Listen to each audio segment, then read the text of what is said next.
नमस्कार। मैं डॉक्टर अमिताभ बनर्जी, यूएचओ का चेयरपर्सन। आज हमारा न्यूज़लेटर का दिन होता है, शुक्रवार, फ्राइडे, 6 मार्च 2026। तो आज के दो मुद्दे हैं जिसके ऊपर हम बात करेंगे।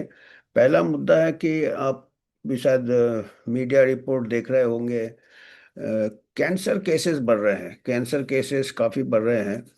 और ऐसे भी कुछ जो प्रैक्टिस करते हैं, हमारे यूएचओ के भी कुछ मेंबर्स है, जो लोग का प्रैक्टिस है, वो भी अपने पेशेंट्स में काफ़ी कैंसर देख रहे हैं। तो इसके ऊपर हम थोड़ा बात करेंगे, क्या वजह हो सकता है, क्या हम पूरा छानबीन कर रहे हैं कि नहीं। और दूसरा मुद्दा है एचपीवी वैक्सीन को लेके। अभी रोल आउट हो गया है, नेशनल लेवल में कई स्टेट ने चालू कर दिया है।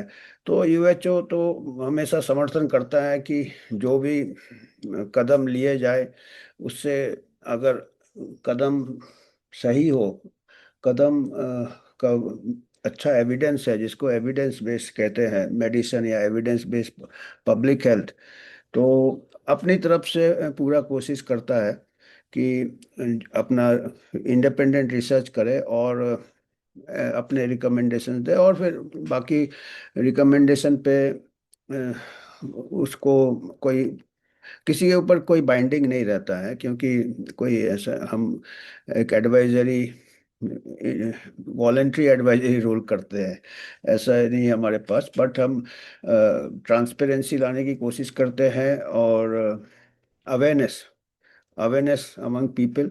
पॉलिसी मेकर्स को भी हम अपनी तरफ से रिसर्च करके भेजते हैं। हम एचपीवी वैक्सीन पे भी कुछ महीने पहले गवर्नमेंट ऑफ इंडिया को लिखे थे कि ये हमारे कंसर्न्स है। और इसके बाद ठीक है, रोल आउट हो गया। और भी हमारे से बड़े बड़े एक्सपर्ट्स हैं, इंटरनेशनल एक्सपर्ट्स हैं, तो अपने को मंजूर है। जैसे एम्पायर का डिसीजन फाइनल होता है, जो भी एम्पायर है, बाद में होता रहता है थर्ड एम्पायर, एक्शन रिप्ले वगैरह बाद में होगा कि क्या सही क्या गलत। साइंस से कितना अनसर्टेनिटी तो रहता ही है। तो ठीक है, अभी अभी का जो सिचुएशन है, अभी हम फिर एक कदम के बाद हम दूसरा कदम सोचते हैं कि ठीक है, अभी मास रोल आउट हो गया है एचपीवी वैक्सीन तेलंगाना स्टेट।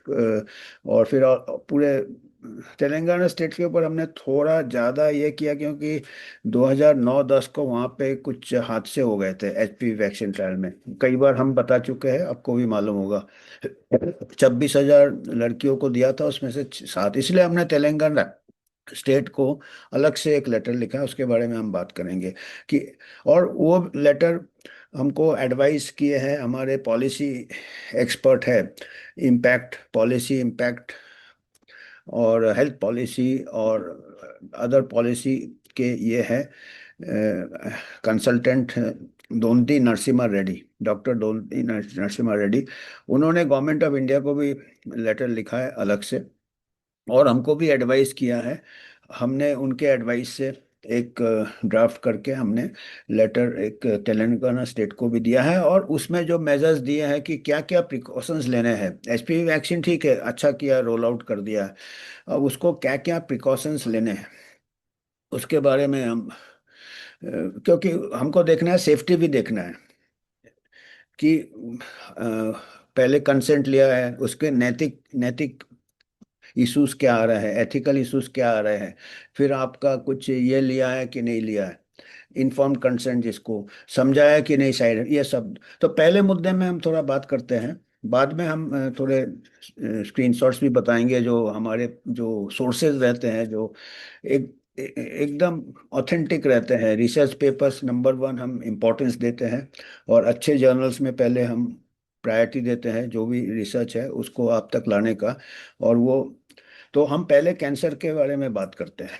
जैसे हमने बताया कि कई डॉक्टर्स, हमारे जो यूएचए में भी जो डॉक्टर्स प्रैक्टिस करते हैं, उन्होंने भी बोला कि यंग एज में काफ़ी कैंसर हो रहा है, जो कि पहले कभी नहीं देखा, सडनली यंग एज में हो रहा है। और हम जो भी हम सबूत देखते हैं, जो हम एपिडेमियोलॉजी में या पॉपुलेशन हेल्थ में देखते हैं, हम केस केस में एनेक्डोटल या उससे हम उसको कम वेट देते हैं। इसके अलावा अ, एक इंडिविजुअल केस में अगर देखा जाए, ये तो हमारे यहीं के इंडिया के प्रैक्टिशनर्स है, उनको हमको हमको उससे ऐसे बातचीत में हमको पता चला कि कैंसर ज़्यादा हो रहा है। और हमने भी कुछ, आपने भी देखे हो शायद, हमने भी देखे हमारे रिश्तेदार, पर उसके ऊपर हम कुछ ये नहीं कर सकते, कुछ जजमेंट नहीं ले सकते या कुछ हम निर्णय नहीं कर सकते। वो एक खाली सिग्नल है। उसके अलावा अभी क्या होता है, थोड़ा हमारा को सिग्नल थोड़ा और लाल हो जाता है जब हम देखते हैं कि जो वर्ल्ड के एक ऑन्कोलॉजिस्ट है वर्ल्ड के, एंगस डगलिस, ये इंग्लैंड के हैं, यूके के हैं, उनके बारे में हम बताएंगे। वो काफ़ी दिनों से बोल रहे हैं, काफ़ी दिनों से स्टेटमेंट दे रहे हैं, और वो बहुत ही सीनियर ऑन्कोलॉजिस्ट है, वर्ल्ड के रिनोन्ड कैंसर स्पेशलिस्ट है। वो अपने प्रैक्टिस में भी ये नोट कर रहे हैं कि जिन लोगों का कैंसर बिल्कुल कम हो गया था, उनका कैंसर फिर से ये आ रहा है, यंग पेशेंट्स में वो कैंसर देख रहे हैं। और बोला उनके करीब, उनका उम्र 75 करीब होगा, उससे भी ज़्यादा हो सकता है। वो अपने प्रैक्टिस में, इतने लॉन्ग प्रैक्टिस में, वो कहते हैं ऐसा कभी उन्होंने देखा नहीं है। तो एक अनयूजल कुछ हो रहा है। और उन्होंने ये भी चिंता प्रकट किया है कि कहीं ऐसा तो कोई कबूल शायद नहीं करे, पब्लिक हेल्थ अथॉरिटीज या गवर्नमेंट्स कबूल करने गए, या साइंटिस्ट वो इसके ऊपर ठीक से जांच नहीं कर रहे हैं और कबूल नहीं कर रहे हैं, क्योंकि उन्होंने ही ये इंटरवेंशन लागू किया था, उन्होंने ही टीका लागू किया था, तो उनके लिए बहुत मुश्किल होगा जिम्मेदारी ये करने के लिए। तो उनके लिए मुश्किल होगा, तो इसीलिए वो ये हमको थोड़ा एक सिग्नल रेड हो जाता है, क्योंकि जब इतने एक्सपीरियंस्ड कोई ऑन्कोलॉजिस्ट बोले तो हम उनका भी स्क्रीनशॉट बताएंगे। कई उन्होंने इंटरव्यूज दिए हैं और काफ़ी सीनियर हैं। तो ये तो केस रिपोर्ट्स इंडिविजुअल क्लिनिशियन से है। एक तो हमारे जो डेली क्लिनिशियंस है, हमारे जो पहचान के हैं, उसके अलावा जो ये वर्ल्ड फेमस है, इसके अलावा कुछ रिपोर्ट्स आ रहे हैं, न्यूज़पेपर में रिपोर्ट आ रहे हैं, पॉपुलेशन लेवल में हमारे इंडियन न्यूज़पेपर्स में भी आ रहे हैं, टाइम्स ऑफ इंडिया में भी आए हैं कि बहुत ज़्यादा रैपिड रेट ऑफ कैंसर हो रहा है, बहुत ज़्यादा कैंसर हो रहा है 20-30 साल में। और अभी क्या है, वर्ल्ड लेवल में भी ये नोट किया गया है, अभी टाइम मैगजीन के कवर में आ गया है ये वाला मुद्दा। टाइम मैगजीन ने कवर में दिया है कि rising cancer in young people. तो ये सिग्नल और ज़्यादा बढ़ जाता है कि एक कोई क्या हो रहा है, और पिछले 4-5 साल में ही हो रहा है, 3-4 साल में ही हो रहा है। कई वजह हो सकता है, या तो महामारी में ठीक से चेकअप नहीं हुआ, जांच नहीं हुआ वगैरह, पर इसका शोध करना चाहिए। फिर क्या है, फिर अभी रिसर्च स्टडीज में हम आते हैं। उससे क्या होता है, रिसर्च स्टडीज से क्या होता है कि हमारा ये बढ़ जाता है, एविडेंस बढ़ जाता है। साउथ कोरिया से कुछ महीने पहले पेपर आया था, हमने पहले भी जिक्र किया था। बहुत बड़ा data set, population data set, 8 million के ऊपर लोगों का, 8 million, Korea, south Korea, 8 million लोगों का, उससे भी ज़्यादा, 8 मिलियन 300 कुछ का, उससे भी 300 कुछ लोगों का।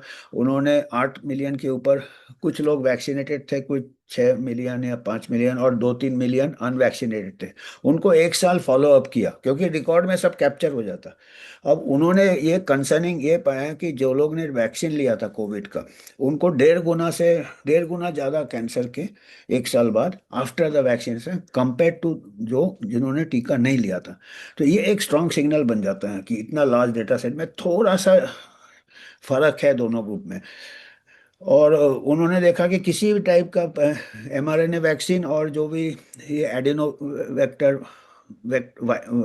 वैक्सीन, जो कि हमारा कोविशील्ड, एस्ट्राजेनेका, दोनों में, और मिक्स्ड वैक्सीन, हेट्रोजन कॉकटेल, कई बार आपने एक डोज इस वैक्सीन का लिया, दूसरा डोज, उनमें भी, ऐसे लोगों में भी कैंसर का रेट 1.5 गुना ज़्यादा था जिन्होंने कोई टीका नहीं लिया। तो ये एक फिक्र वाली बात है। अब इसका क्या है कि जैसे एंगस डगलस ने बोला था, ये कोई बोलते नहीं नहीं, ये स्टडी ऐसे कुछ नहीं है, इसमें बहुत रिकॉर्ड स्टडी है, इसमें कमियां है, ठीक है। पर दूसरे कंट्रीज को भी करने चाहिए। एपिडेमोलॉजी में क्या होता है, एक स्टडी पे हम नहीं जाते, दूसरे कंट्री से भी आएंगे, तीसरे कंट्री से आएंगे, चौथे कंट्री से आएंगे, तो अब एक ही तरफ जाएंगे तब हमारा शक बढ़ता रहता है, बढ़ता रहता है, तब हमारा कंफर्म। तो ऐसे कई दूसरे कोई कंट्रीज नहीं कर रहे हैं। यूएचओ का यही रिकमेंडेशन कि दूसरे कंट्रीज को भी ऐसे स्टडी, और हमारा इंडिया तो बहुत बड़ा डेटा सेट होना चाहिए। साउथ कोरिया कितना, 6 करोड़ होगा, 10 करोड़ का पॉपुलेशन, हमारा तो 1 करोड़, 100 करोड़ के ऊपर पॉपुलेशन है, 140 करोड़ है। 100 करोड़ के ऊपर को वैक्सीन लगाया था, वो 6 करोड़ पॉपुलेशन में कर सकते हैं इतना। तो हमारा, अगर ऐसा एनालाइज करें, क्योंकि रिकॉर्ड से सब मिल जाएगा, बैक ट्रेस करो कौन ने वैक्सीन लिया कौन ने नहीं लिया, कैंसर साउथ कोरिया ने किया है, वो स्टडी पीयर रिव्यूड जर्नल में पब्लिश किया है। तो दूसरे कंट्री को किसने रोका है ऐसा स्टडी करने के लिए? ये समझ में नहीं आता। और फिर हमको फिर वो डगलस एंगस डगलस का बात सच लगता है कि वो कहते हैं कि कोई नहीं कबूल करेगा। और ये इतिहास में हो चुका है। जब टोबैको से कुछ साइंटिस्ट ने चालू किया था कि टोबैको से कैंसर हुआ था, बहुत सालों तक दबा दिया था टोबैको इंडस्ट्री ने, उसको डाइवर्ट कर दिया, एविडेंस को कमजोर बनाने की कोशिश किया। कुछ साइंटिस्ट को, साइंटिस्ट आ जाते हैं ग्रांट वांट देके दूसरे तरफ डायरेक्शन में ले जाओ कि दूसरा वजह है ये है।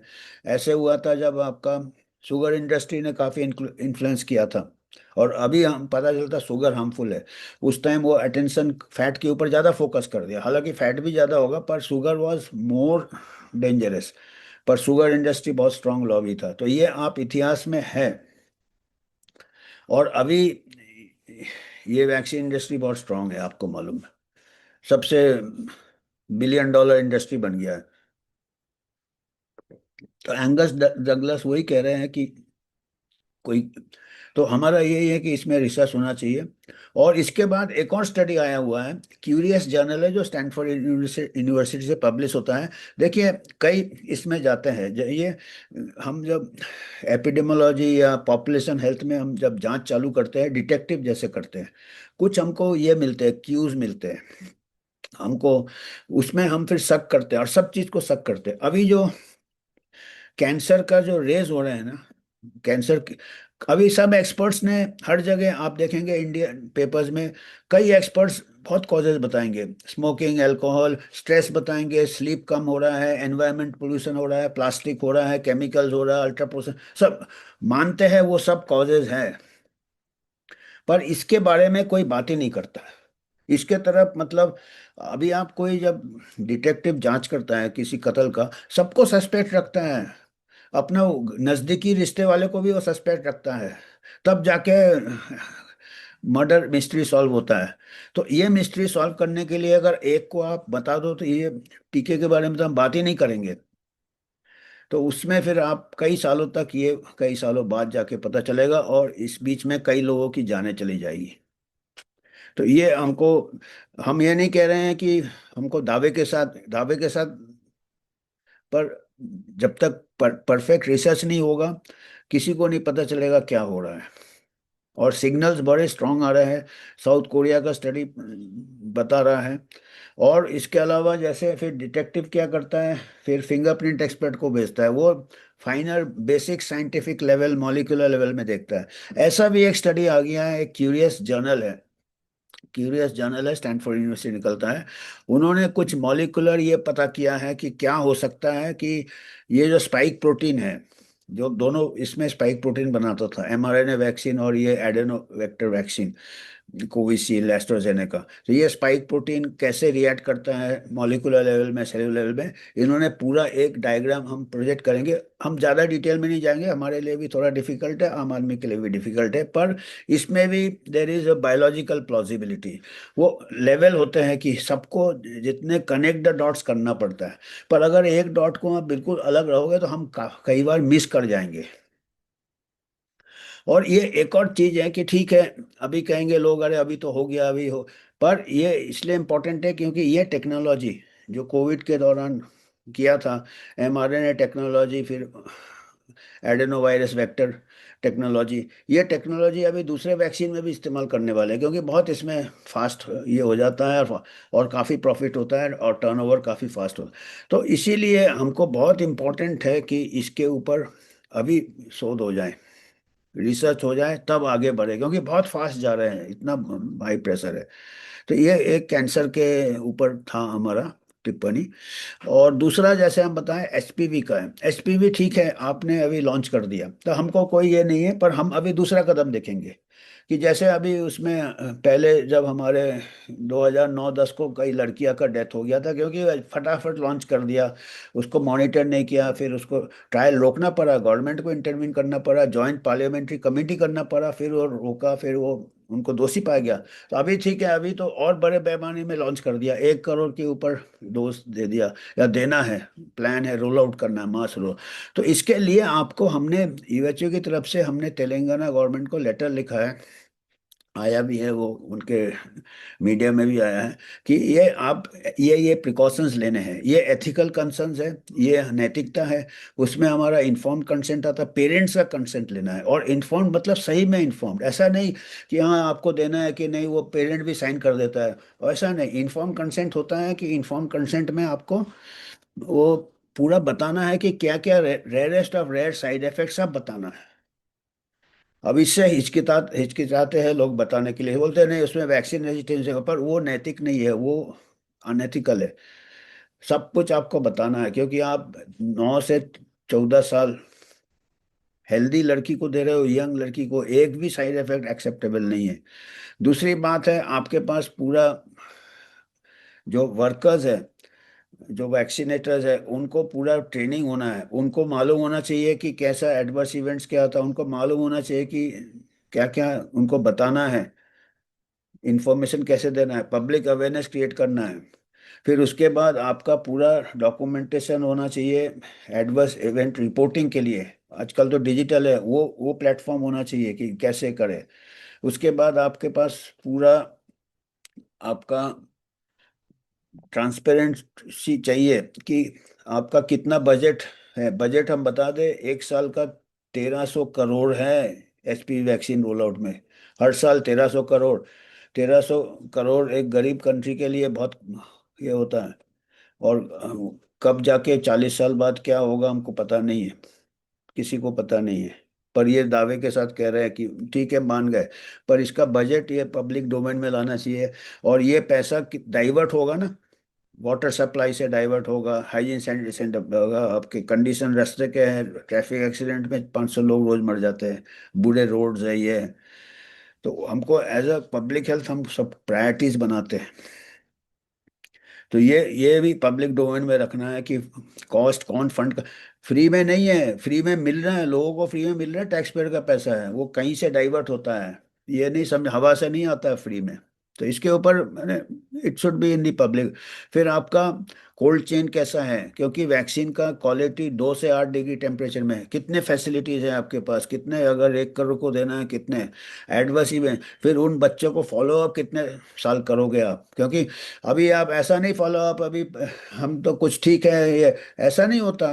6 महीने, 6 साल, 7 साल, 8 साल, क्योंकि कुछ कुछ जो दुष्प्रभाव दिए हैं वो 8 8 10 साल बाद भी जाके हो सकता है। ओवेरियन फेलियर रिपोर्टेड है, हमने एक वीडियो बनाया है, उसमें पब्लिश्ड है स्टडी। तो वो आपको उसके लिए क्या करोगे। फिर आपका एक बाकायदा, जैसे कोविड में तो नहीं किया, जैसे डाल दिया, दूसरे कंट्रीज कर रहे हैं, छोटे छोटे country, south south Korea vaccinated and vaccinate follow कर रहे हैं। तो अभी कम से कम जो कमियां थी एचपीवी में, वैक्सीनेटेड का डेटा, डिजिटल अनवैक्सीनेट का, दोनों का कंपैरेटिव कंटिन्यूअस स्टडी होना चाहिए। दोनों में कहीं ज्यादा किसी दुष्प्रभाव तभी पता चलेगा। और इंडिपेंडेंट ग्रुप करना चाहिए ये ऑडिटिंग, वैक्सीन मैन्युफैक्चरर नहीं करना चाहिए। हाँ, इसमें हम एक और बीएमजे का एक पब्लिश पेपर बताएंगे इसी के ऊपर, एचपीवी वैक्सीन के ऊपर।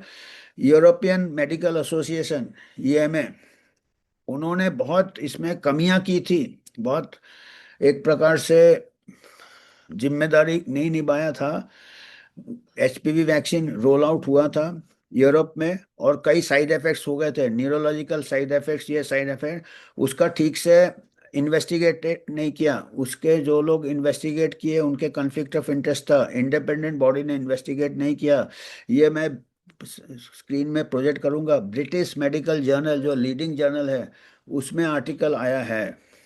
तो हमको पता ही नहीं, यहाँ पे अभी सभी एक्सपर्ट बोलते हैं पूरे all over the world safe safe safe. कैसे सेफ किया भाई, ये सीरियस साइड इफेक्ट को नज़रअंदाज करके सेफ सेफ सेफ किया है।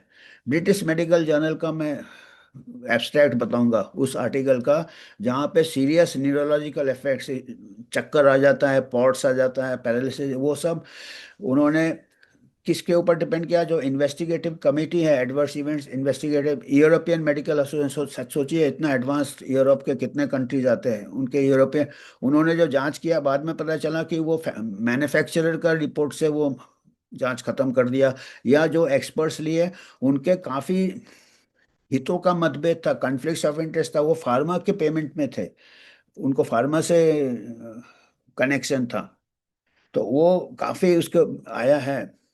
तो अभी जब डेवलप्ड कंट्रीज में इतना कुछ हो सकता है, ब्रिटिश मेडिकल जर्नल का जो हमने लेख पढ़ा, उसके बाद हमने बताया कि हमारे देश में स्टेट गवर्नमेंट, सेंट्रल गवर्नमेंट, उनको पहले से ये सिस्टम होना चाहिए, जो कि independent monitoring of adverse events, independent monitoring of quality of vaccine, cold chain कैसे किया, फिर वैक्सीन का कॉम्पोजिशन क्या है वो भी पब्लिक डोमेन में लिखना है, उसमें क्या थायोमर्सल है, क्या मरकरी है, एल्यूमिनियम है, वो पूरा कॉम्पोजिशन बताना है, किसी को एलर्जी होता है, किसी को कुछ होता है, और मालूम होना चाहिए, वो सब पब्लिक डोमेन में होना चाहिए कॉम्पोजिशन of, तभी जाके एथिकल कंसर्न बहुत है ये। ऐसा नहीं है, हमारे यहाँ क्या है कि कोई भी पहले कोई ट्रेन को आपने फ्लैग कर दिया, सुपर फास्ट ट्रेन, चलो बड़ा ड्रामा किया और ट्रेन छूट गया, उसके बाद आगे जाके जो पटरी है, पटरी पुराने हैं, कमजोर है, डिरेलमेंट हो रहा है, एक्सीडेंट हो रहा है, किसी को कोई फिक्र नहीं है। इतना बड़ा प्रोग्राम लॉन्च करने के लिए खाली वैक्सीन और वो मिल गया आपको, 1300 करोड़ आपने गवा दिया, पर बाकी के लिए भी पैसे लगते हैं। हमारे यहाँ ये सोचना है कि हमारे यहाँ जिला अस्पताल, कम्युनिटी अस्पताल, प्राइवेट प्राइमरी हेल्थ सेंटर में स्टाफ नहीं है, ट्रेन नहीं है, जैसे तैसे स्टाफ है। एडवर्स इवेंट्स मॉनिटर के लिए है क्या? जैसे ट्रेन छूटते हैं, रास्ते में सिग्नल मैन होना चाहिए, रास्ते में लाइट्स होने चाहिए, ये होने चाहिए, ट्रेन कई कंट्रोलर्स होने चाहिए, ये होने चाहिए, वो सब खर्चा, जितना वैक्सीन का खर्चा उतना, और अगर अच्छे से अगर प्लान करे तो इससे क्या होगा, हमारा हो सकता है कि हमारा पब्लिक हेल्थ सर्विसेज भी इम्प्रूव हो जाए। आपको इतना ही शौक है वैक्सीन ये करने का, तो पहले इनको रखिए, health trained health workers right up to the sub centre, primary health centre. शहरों के चमक धमक में तो बड़ा ये हो जाता है, उधर रखिएगा। वैक्सीन के चक्कर में क्या होगा, एक अच्छा कोलैटरल बेनिफिट होगा कि लोगों को एटलीस्ट हेल्थ सर्विसेज अवेलेबल हो जाएंगे रोजमर्रा की बीमारियों के लिए। पर आप हमारे कंट्री में 30%, 40% कमियां हैं पब्लिक हेल्थ सर्विसेज में, मैन पावर में, ऑक्सिलरी मेडिकल स्टाफ में, डॉक्टर्स में। तो वो कैसे करेगा ये साइड इफेक्ट्स वगैरह? अगर वो पहले पोजीशन रखे आप, तब ट्रेन को हरी झंडी दे। तो ये कुछ हम ये आज के हम कुछ ये मुद्दे हैं, और हम थोड़ा इसी के ऊपर थोड़ा हम स्लाइड शेयर करके आपको बता रहे थे। ये जो कैंसर स्पेशलिस्ट है वर्ल्ड के लीडिंग, प्रोफेसर एंगस डलग्लिस, ये प्रोफेसर एमेरिटस है, अभी काफ़ी एज है इनका, काफ़ी 50 साल से ऊपर एक्सपीरियंस है। सेंट जॉर्ज यूनिवर्सिटी लंदन, ये अपने अभी प्रैक्टिस में बहुत सारे बोलते हैं कि कैंसर पेशेंट्स देख रहे हैं, यंग में देख रहे हैं, सडन, जिसको टर्बो कैंसर कहते हैं, सडनली काफ़ी रैपिडली प्रोग्रेसिव है। और ऐसे भी पेशेंट्स इनके पास आ रहे हैं जो कि रेमिशन में थे, जो एक प्रकार से लग रहा था कि ठीक हो गया है कई सालों तक, और सडनली जब बूस्टर लगा या टीका लगा, बहुत सारे केसेस देख रहे हैं। और ये कहते हैं कि मॉन्स्टर, एक मॉन्स्टर, एक भयानक जिन छूट गया है हमारे बीच में, और अनलीस्ड ऑन ह्यूमैनिटी, हमारे जन में, हित में, ह्यूमैनिटी में, हमारे पॉपुलेशन में एक मॉन्स्टर। और उन्होंने इस इंटरव्यू में उन्होंने कहा है कि शायद इसका कोई कबूल करने में शायद नहीं करे कबूल। तो ये फिक्र है। इसके बाद फिर हम आगे का भी डेटा बताएंगे आपको स्लाइड शेयर करके। तो ये देखिए, अभी ये हमारे इंडियन मीडिया का है, cancer in working age Indian, why diagnosis is shifting. 30-40 लोगों को कैंसर हो रहा, 30-40 उम्र के लोगों को कैंसर हो रहा। ये ओल्ड एज नहीं, doctors across major, more patients in the 30s and 40 are walking oncology clinics, cancer clinics में आ रहे हैं। और ये हजारों, फिर ये बताएंगे एनवायरमेंटल पोल्यूशन, वो सब है, वो सब हमको मालूम है, पर ये नया चीज जो इंट्रोड्यूस किया उसके बारे में बात नहीं करते। तो इसको, ये एक रिसर्चर्स को जैसे देखना चाहिए, इसको भी सोचना चाहिए, इसका भी डेटा हमारे पास कलेक्ट करना चाहिए। ये देखिए टाइम मैगजीन के कवर में आ गया, the race to explain why more young adults are getting cancer. और उधर भी इंटरनेशनल एक्सपर्ट्स भी उधर भी ऐसे ही कर रहे हैं, बहुत सारा कारण बता रहे हैं, पर एक कारण छोड़ के बता रहे हैं। और ये जैसे मैं कह रहा था, जो स्टैनफोर्ड का जर्नल क्यूरियस, उसमें आया है कि SARS vaccination and multi hit hypothesis oncogenesis, cancer कैसे होता, उन्होंने एक्सप्लेनेशन दिया, बायोलॉजिकल एक्सप्लेनेशन दिया। ये देखिए, ये कोविड का स्पाइक प्रोटीन है, ये कैंसर प्रोग्रेशन। तो ये काफी डायग्राम बनाया है, पर ये अभी मतलब कुछ सीरियस रिसर्चर सोच रहे हैं। तो हमारे भी इतना बड़ा कंट्री है, हम इतना वैक्सीन, हम इतना डिपेंडेंट हो गए वैक्सीन के ऊपर, तो हमको भी शोध करना चाहिए, we should be also leading. और ये मैं जो साउथ कोरियन स्टडी का बता रहा था, 1 साल उन्होंने फॉलो किया vaccination, a large population based cohort study in south Korea, 8 million के ऊपर था। 5-6 मिलियन, 6 मिलियन उन्होंने वैक्सीन लिया था, 2 मिलियन कंट्रोल था, बहुत बड़ा ग्रुप हो गया ना।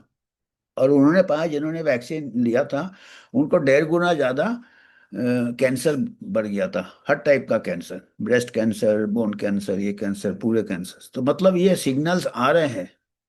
ये सितंबर 2025 का है।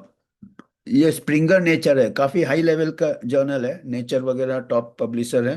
तो ऐसा नहीं है कि कोई कॉन्स्पिरेसी थ्योरी है कुछ है, ये पब्लिश स्टडी है, पहला वाला भी पब्लिश स्टडी था। तो और इससे हम ये नहीं कह रहे इससे हमको फाइनली आंसर मिलता है, आंसर नहीं मिलता है, पर हमको इसके लीड मिलता है, एक ये मिलता है, सबूत मिलता है, जिसको आगे हमको फॉलो करना चाहिए। सबूत भी नहीं है, मतलब इसको एक सिग्नल मिलता है हमको कि इस रास्ते में ढूंढो, शायद मिले। पर वो हम आंखें में पट्टी बांध के चल रहे हैं जितने साइंटिस्ट है। और ये जैसे अभी हम कैंसर का तो हमने बताया, और डगलस का भी हमने बताया था, एंगस डगलस का भी। तो दूसरा है कि ये जो ब्रिटिश मेडिकल जर्नल है, ये ब्रिटिश मेडिकल जर्नल में छपा है, European medical association mishandling of investigation into suspected serious neurological harms of HPV vaccine. इसके अलावा ये पेपर है, देखिए ऊपर बीएमजे का लोगो मिलेगा, बीएमजे जर्नल, पीटर गोडसी। तो जैसे हमने बताया, इनका जो ब्रीफ में दिया था, ये देखिए ये कमियां थी इनके जब एचपीवी वैक्सीन लॉन्च हुआ था यूरोप में। और इसमें कई सीरियस बीमारियां जो है, वो जो वैक्सीन से हुए थे वो मिस हो गया था, क्योंकि इनके पास ठीक से इन्होंने किया नहीं था, जांच नहीं किया था।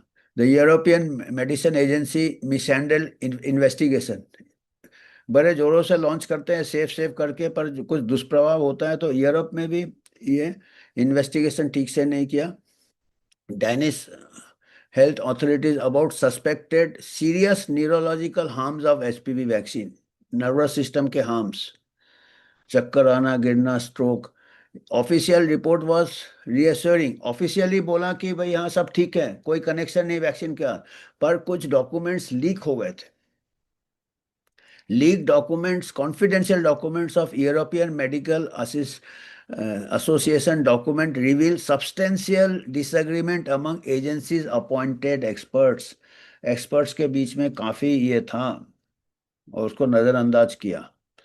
ये में trusted flawed data and analysis, flawed data, नकली डेटा, जो डेटा में कमियां थी, एनालिसिस में कमियां थी, provided by the vaccine manufacturer से डेटा लिया उन्होंने, मैन्युफैक्चरर से डेटा लेके, dismissed compelling evidence from independent researchers and the उपसला monitoring centre. ये देखिए ये डायनामिक्स बहुत चल रहा है आजकल, पुश हो जाएगा और जो भी दुष्प्रभाव होगा वो दबा दिया जाएगा। अब ये ब्रिटिश मेडिकल जर्नल में छपा है, ये कोई ऐसा नहीं है कि मिस इन्फॉर्मेशन है, क्योंकि अगर थोड़ा भी कुछ ये करो, कहते हैं मिस इन्फॉर्मेशन में आप बिलीव नहीं करो।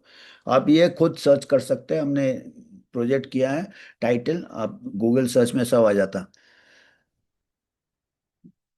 European Medical Association sought advice from experts with financial conflicts of interest with vaccine manufacturers. उनका financial conflicts of interest था, failing to follow its own rules about conflicts of interest.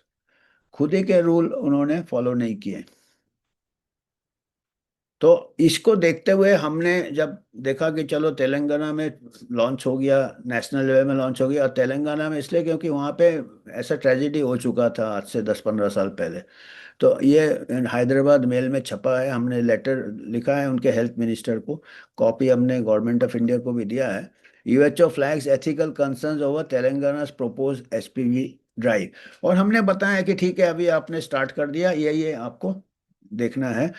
और ये इसके ऊपर जो लोग जाते हैं अपने कंसर्न लेके वो भी चेक कर सकते हैं कि भाई ये सब है कि नहीं वहाँ पे। तो ये universal health organisation urge the Telangana government to defer propose.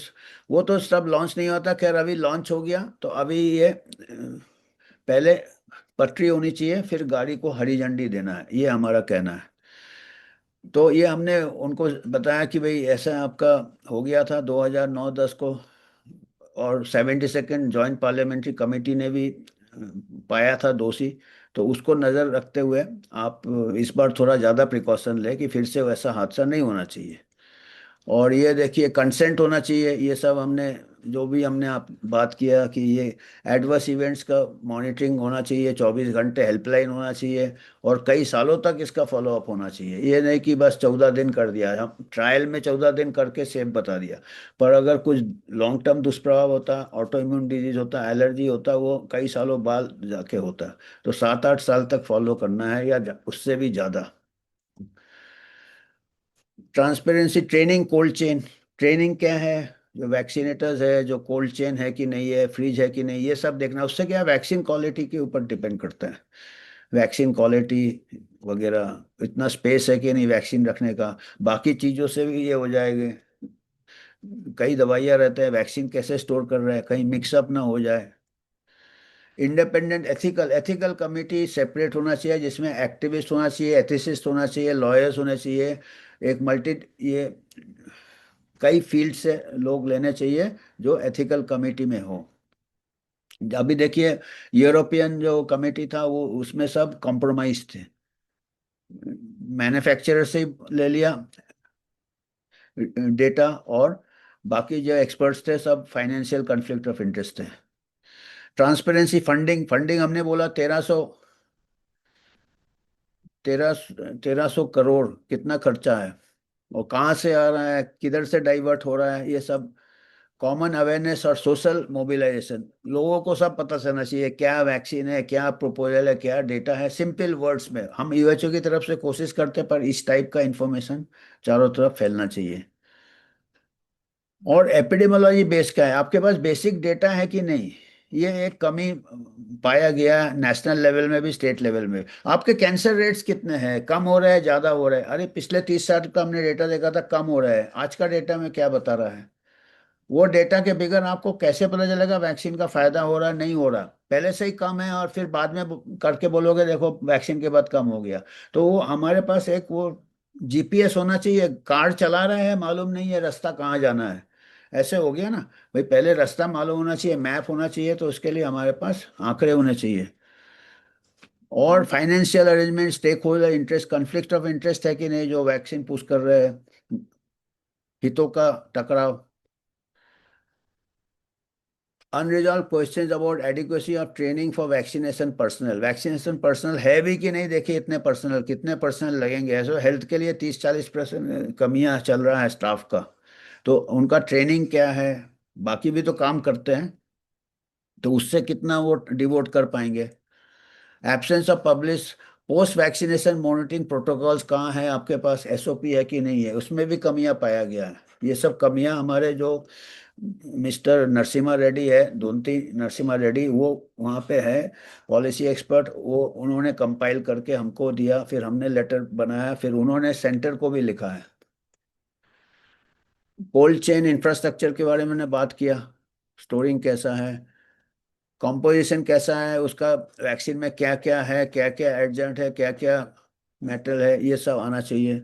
ये है, ये जैसे ये लेटर लिखा है, हेल्थ ऑफिशियल कॉल फॉर, ये मिस्टर दोंती नरसिम्हा रेड्डी है, ये पीएचडी है, सीनियर फेलो है, impact and policy research institute of India. Policy, impact और पॉलिसी रिसर्च इंस्टीट्यूट इंडिया के ये फेलो है। और एनुअल कॉस्ट 1300 करोड़ है, कोई सस्ता नहीं है।